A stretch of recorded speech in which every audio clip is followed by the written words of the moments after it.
Olá,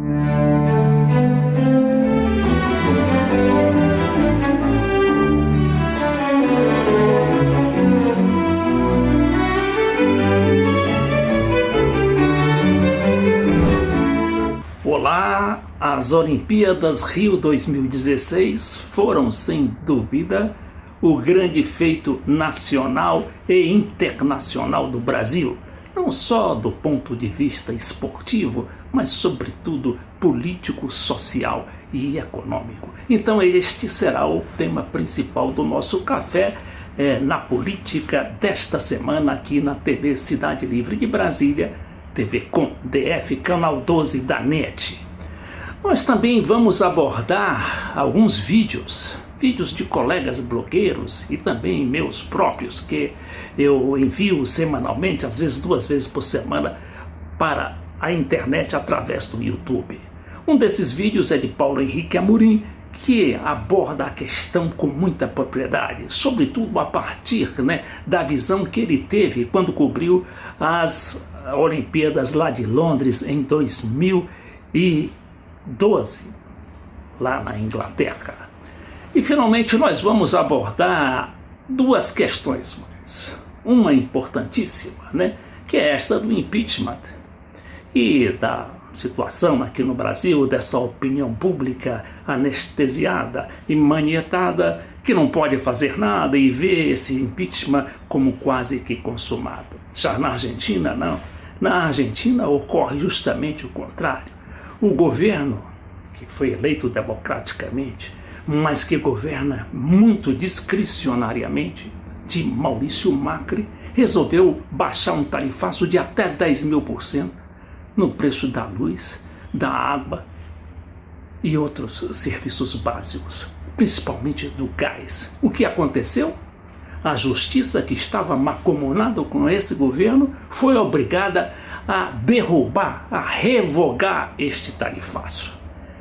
E finalmente nós vamos abordar uma questão gramatical muito importante, sobretudo no que diz respeito à afirmação feminina na política.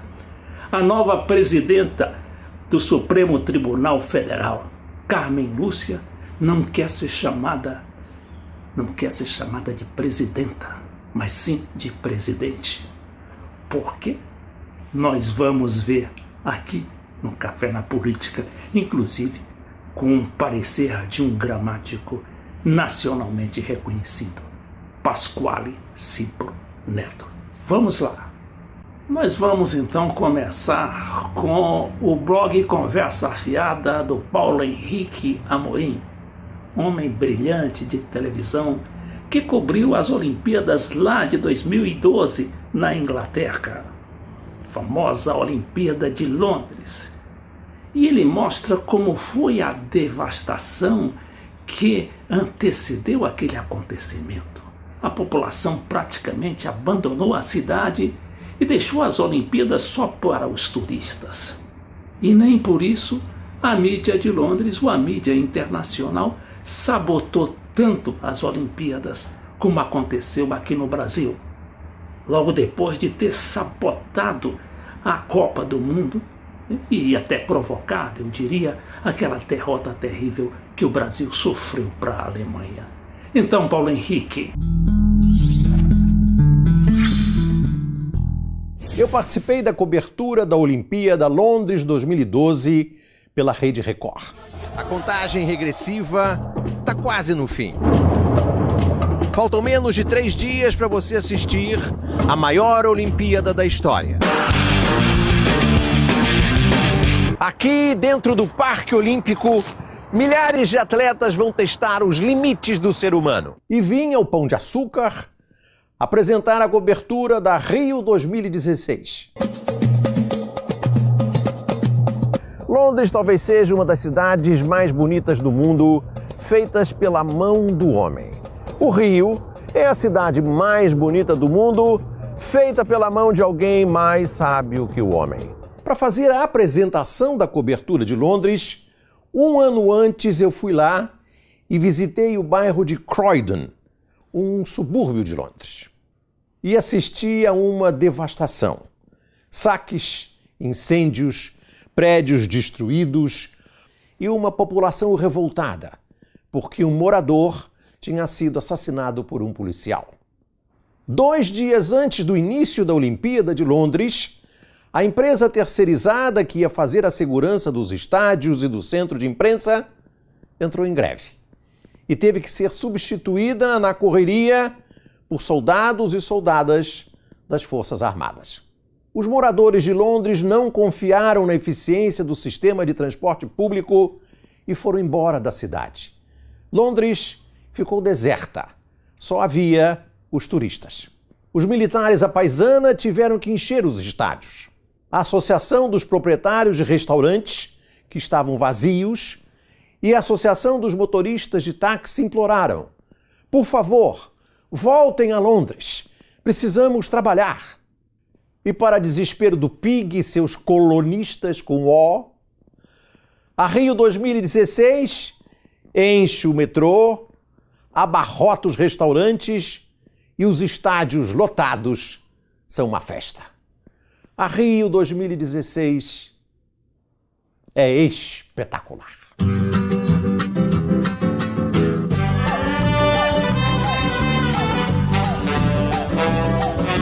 Moro num país tropical, abençoado por Deus e bonito por natureza. Mas que beleza! Em fevereiro tem carnaval.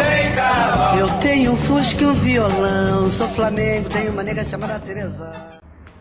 A ministra Carmen Lúcia Antunes Rocha vai assumir agora a presidência do Supremo Tribunal Federal no mês de setembro. Bom, a ministra, como se sabe, é uma das queridinhas da mídia, né? E, como tal, claro, ela é uma das estrelas dos programas noticiosos da Globo, né? E do restante, né? Da Veja, de Caterva. Bom, o que acontece com a ministra? Ela é tão dependente, se revelou tão dependente, né?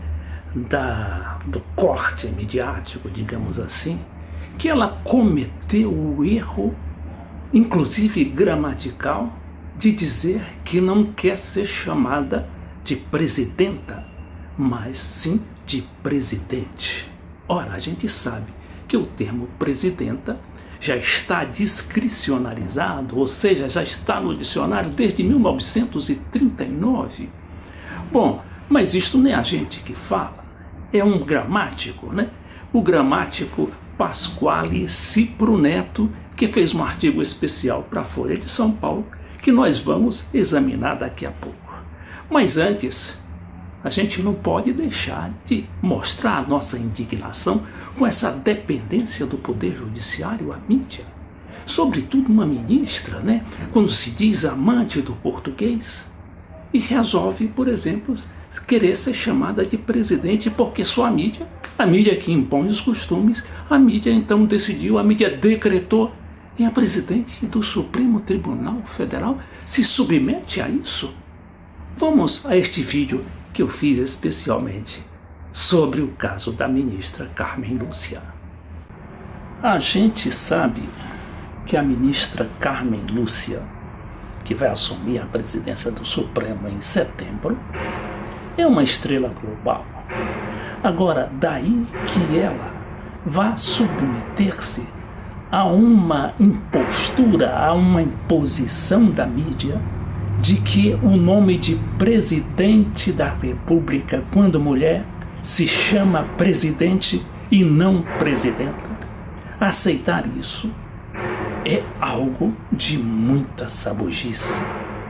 De qualquer maneira, é a presidenta do Supremo Tribunal Federal, é ela que é o Supremo, está dito aí, do Supremo, é o Supremo que comanda as leis no país, né? É a Suprema Corte. De todas as maneiras, nós estamos no Brasil e a ministra diz que ainda é amante do português e que por isso quer ser chamada de presidente e não de presidenta da República. Bom, vem aqui o gramático Pasquale Cipro Neto, professor gramático reconhecido nacional e internacionalmente da língua portuguesa. Então vem aqui o ministro dizer o seguinte, que a palavra presidenta já está registrada como palavra oficial designando a pessoa feminina que ocupa o cargo de presidente da República ou presidente de qualquer coisa. Já está desde a edição de 1939 do Vocabulário Ortográfico, a última edição de cada um de nossos mais importantes dicionários, né? Que é o dicionário Aurélio, o dicionário Wise, está tudo lá. Agora essa questão dessa polêmica, por que a mídia não quer que se chame presidenta e sim presidente? Porque quer impor os costumes, quer decretar, ainda que seja de forma golpista, ou seja, passando por cima da lei, passando sobre as normas gramaticais. Eu estou aqui nesse site aqui da revista Fórum, que ela reproduziu o artigo do professor Pasquale na Folha de São Paulo. Então ele lembra aqui o seguinte, o artigo desse fórum, né, da revista Fórum, diz que a polêmica em torno da palavra presidenta teve início com a eleição de Dilma Rousseff, a qual preferiu usar essa forma, ou seja, de presidenta e não de presidente, como uma maneira de acentuar a posição feminina por ser Dilma a primeira mulher a presidir o país. Desde então, vem sendo bastante criticada sob a falsa ideia de que a expressão iria contra as normas da língua portuguesa. Veja do que a mídia é capaz, até de distorcer a forma gramatical. Quem tem medo de Hugo Chávez? Uma abordagem sobre a nova América Latina. Suas taxas de crescimento com inclusão social que dão inveja à Europa. Mais do que um livro, esta é uma análise do blogueiro FC Leite Filho. Das políticas de Chávez, Lula, Dilma, Cristina Kirchner, Evo Morales, Rafael Correa e Daniel Ortega, que nos arrancaram das políticas de arroxo e nos mantêm longe da crise que afunda os europeus e até mesmo os Estados Unidos. Quem tem medo de Hugo Chávez? Leitura obrigatória.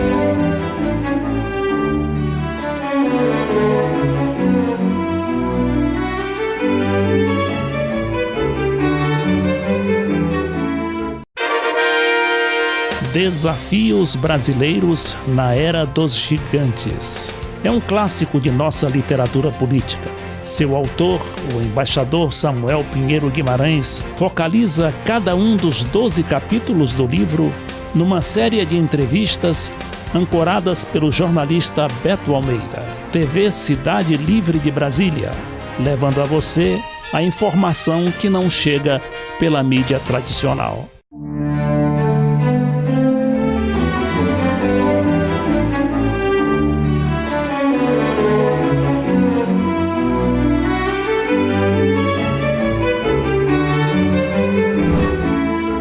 Agora, finalmente, vamos aos meus vídeos que eu tenho postado 2 ou 3 vezes por semana no YouTube. São pequenos comentários abordando um assunto palpitante no momento. Por exemplo, eu trato da questão da tentativa de prisão de Hebe Bonafini, a líder das Madres de Maio. Tentativa que foi abortada pela reação popular. Mais um golpe no governo Macri. Abordo também a questão do Serra, né? O Serra, o chanceler do golpe, José Serra, que tentou comprar o voto do Uruguai para expulsar a Venezuela do Mercosul. Temos também outro escândalo do Serra, juntamente com o Temer, que foram denunciados de receber propina pela Odebrecht. São vídeos específicos que eu recomendo para que tenham uma ideia de que são esses homens, do que está fazendo este regime golpista no Brasil. Trato também, dos 90 anos do Fidel Castro e também daquele recurso que fez o ex-presidente Lula lá na ONU contra o golpismo que está sofrendo aqui por parte do judiciário e, sobretudo, do juiz Sérgio Moro. E pergunto, num desses vídeos, querem prender Lula e Cristina Kirchner por quê? As respostas estarão nesses vídeos. Então, amigos, muito obrigado, fiquem aí com os vídeos e até a próxima edição do nosso cafenapolitica.com.br. Não causou surpresa a delação do presidente da Odebrecht, lá na Lava Jato, de que o presidente interino Michel Temer teria recebido em dinheiro vivo 10 milhões de reais para a campanha do PMDB.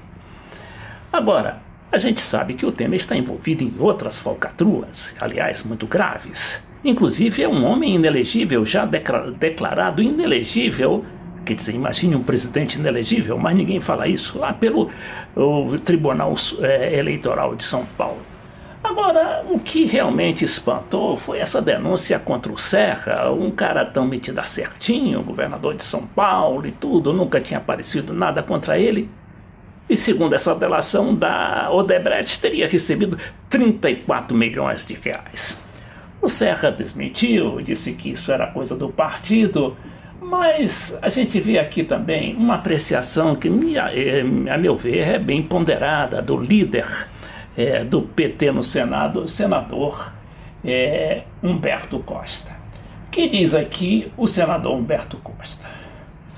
Muita coisa tem sido dito nessas delações, mas se há provas de que são verdadeiras, ou seja, as acusações contra o Serra, é algo bastante grave.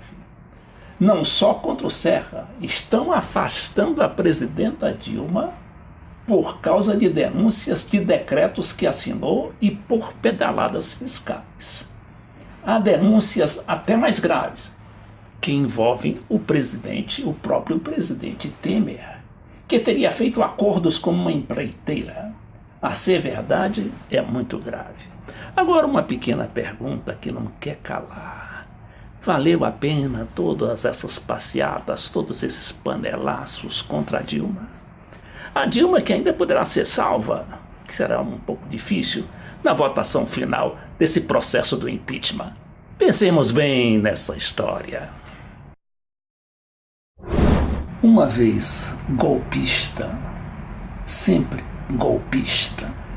Vejamos aqui o caso do José Serra, que, além de ter sido envolvido com aquelas denúncias terríveis de corrupção, ou seja, de ter recebido dinheiro, parece que 23 milhões, mas aos valores de hoje seria de 34 milhões para a campanha eleitoral, dinheiro que jamais foi contabilizado, mas que foi entregue ao Serra, segundo a delação da Odebrecht.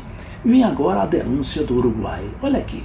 Chanceler uruguai acusa Serra de tentar comprar o voto do país no Mercosul.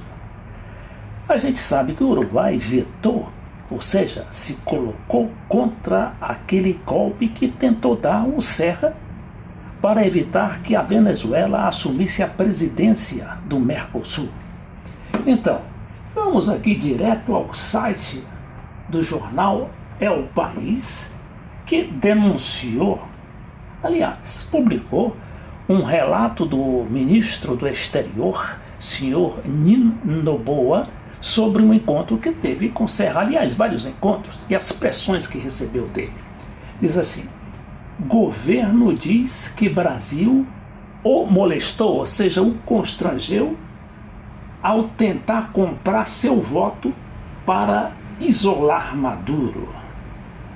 E diz mais: o chanceler Rodolfo Nino Noboa acusou o governo do Brasil de querer comprar o voto do Uruguai, ao pretender que se suspendesse o traspasso, ou seja, a transferência da presidência temporária pro tempore do Mercosul para a Venezuela, em troca de futuros acordos comerciais. E diz mais, o jornal El País, que é o principal jornal lá do Uruguai.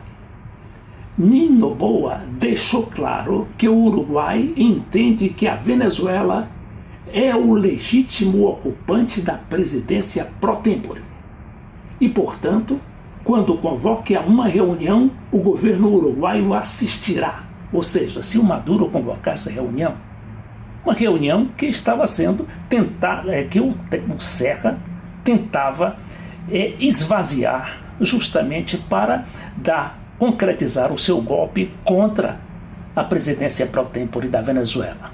Olá, velho Serra, você não se emenda.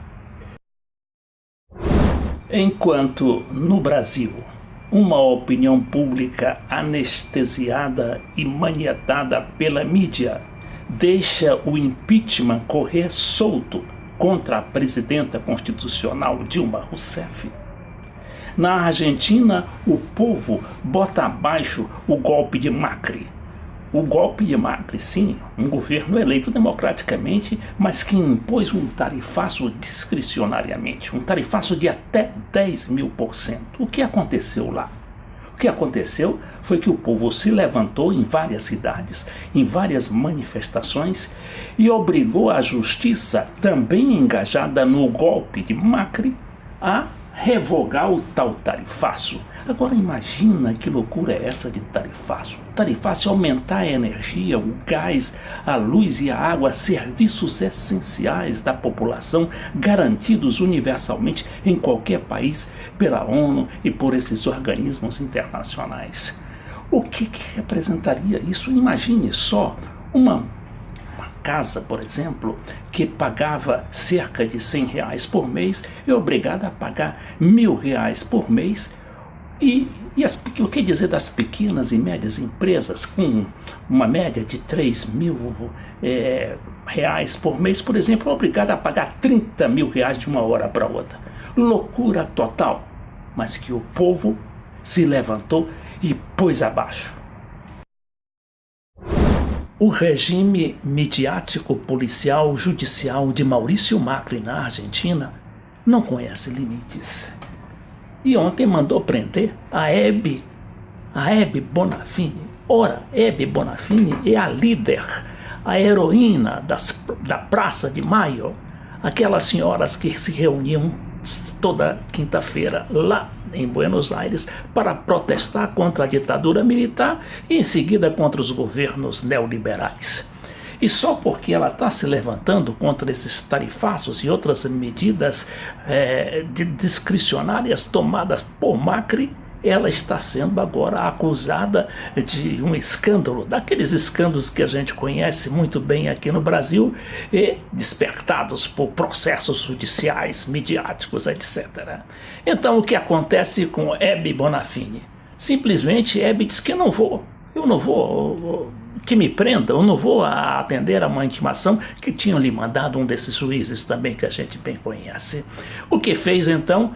O povo reagiu e não deixou que prendesse Hebe Bonafini, junto que estava também com outras madres de maio. E o que aconteceu? O governo recolheu seus flaps. Diz que não, que proibia a Hebe de viajar para o exterior. Ela não está pretendendo viajar para o exterior. Então é essa mais uma reação popular contra os regimes autoritários. Primeiro foi o do Brexit, no mês passado, lá quando o povo da Inglaterra reagiu contra a União Europeia, retirando o país daquele organismo neoliberal, e logo em seguida a questão lá do golpe, lá da Turquia, quando o povo salvou o mandato do presidente democrático e eleito também pelo voto popular, Recep Erdogan. Eu vejo certa imprensa se referir a Fidel Castro, que hoje completa 90 anos de idade, como o ditador de Cuba, ou seja, o líder perseguidor, desumano, sanguinário, que teria arrasado Cuba, quando na verdade Fidel Castro liderou uma das revoluções mais transformadoras em seu país, tanto do ponto de vista econômico, social e político. Bom, mas quem são os grandes líderes, né, para esta imprensa que ela construiu são Pinochet, Videla e aqui mais recentemente o Temer no Brasil, considerado um dos governos mais corruptos de nossa história. Estes não são ditadores, estes são os grandes líderes. Mas eu prefiro o Fidel Castro. Fidel Castro tem algumas lições interessantes. Por exemplo, quando ele chegou lá em Nova York, logo depois de ter liderado a Revolução Cubana, um jornalista, querendo fazer intriga, perguntou: "Você tem colete de bala? Você usa colete de bala?" Olha o que ele respondeu.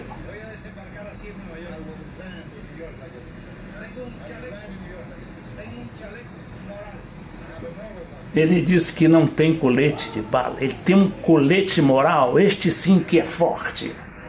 Então, Fidel Castro é realmente o líder da Revolução Cubana e que eu posso até chamar de ditador, mas só que recorrendo à história, né? O ditador, na realidade, como foi ditador o Júlio César, lá de Roma, o supremo magistrado guindado ao poder pelo povo para fazer uma grande transformação, como foi o caso de Júlio César. Então, viva o ditador Fidel Castro nos seus 90 anos de vida. Por que querem prender o Lula e a Cristina? Dizem que querem prender, mas na realidade não querem prender porque temem a reação popular. Como já se tentou uma vez lá na Argentina e aqui no Brasil, lá com a Cristina e aqui com o Lula no Brasil. Mas na realidade, o que querem mesmo os golpistas? Os golpistas querem disfarçar uma situação que salta aos olhos, tanto lá como aqui. Só que lá a situação é mais grave. Na Argentina houve aquele estouro de preços, aquele tarifaço, aquela loucura que até a justiça foi obrigada a dar ganho de causa a um último tarifaço de mais de 1.000, que chegou até 10.000% na conta de luz, na conta de água, na conta de gás. E aqui no Brasil só aguardam o tal do pronunciamento do Senado, o pronunciamento final contra Dilma, para abaixar, sim, a partir daquela PEC 241, sabe o que é isso? Congelamento de salário por 20 anos, verbas para educação, para a saúde, tudo limitado. Bom, e que dizer dos direitos? Dos direitos sociais, dos direitos trabalhistas? Aqui no Brasil querem inclusive diminuir o horário do almoço. Um louco lá, um tal de Jaime Steinbrück, pediu que o horário do almoço fosse reduzido de 2 horas para 15 minutos. É piada? Não, é verdade, é proposta. É proposta que, se não houver uma reação popular para derrubar esses golpistas, isso sim, aí vão fazer o que bem entender. Os golpistas achavam que iam prender o Lula impunemente, mas o Lula foi mais vivo, recorreu à ONU, a Organização das Nações Unidas, e, como diz aqui, a petição do Lula à ONU ganha destaque até na mídia internacional. Pois é, mas a reação interna a essa decisão do Lula qual foi? Editoriais, jornais, reportagens violentas dizendo que o Lula estava manchando a reputação do país no exterior. Olha lá, e o golpe? E o golpe que derrubou a Dilma? Como é que foi? Isso sim é que conspurcou a nossa imagem. O Lula só está se defendendo. E agora vamos ver aqui quem é o juiz que denunciou o Lula, ou seja, tornou o Lula réu, inclusive numa decisão que se seguiu a esta petição de Lula às Nações Unidas. Vamos ver aqui quem é esse juiz. Bom, juiz que tornou Lula réu foi acusado de atrapalhar investigações da Operação Zelotes. Vejam só quem é essa justiça nesse país, essa justiça midiático-policial, que promoveu o golpe contra Dilma. Titular da 10ª Vara Federal Criminal de Brasília, o juiz Ricardo Augusto Soares Leite será investigado pela Corregedoria por conta de suas ações à frente da Operação Zelotes. Afirmam que o juiz barrou, no caso da Operação Zelotes, lá do Congresso, barrou vários pedidos de prisão preventiva solicitados pela Polícia Federal e paralisou as interceptações telefônicas quando as diligências caminhavam para comprovar crimes praticados por altos funcionários de bancos, como Safra, o Bradesco e Santander. Olha aí quem é o juiz que está tornando o Lula réu. E que dizer, né, de requentarem aquelas denúncias do sítio de Atibaia, do apartamento de não sei de onde, coisa que o Lula já provou que não tem nada a ver. Bom, mas isso aí é a imprensa, é a nossa mídia que quer compensar justamente a falta de apoio popular, aliás, a rejeição popular ao governo golpista do interino Michel Temer.